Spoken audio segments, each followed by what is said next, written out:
the only ones we're going to label in this case. So if I were going to write this, if I were going to decompose 3/4 and write an expression for it, I would write 1/4 plus 1/4 plus 1/4. That's going to equal 3/4. Okay, so we're going to look at this next one. 4/6. I'm going to show you all a picture. What do you think, the video is going to stop, and I want you to answer what unit fraction the shaded pieces would be.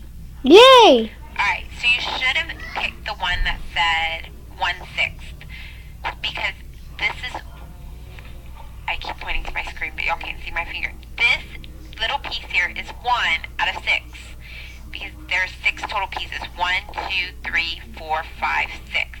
So if I was going to decompose 4/6, I'm just looking at the pieces shaded.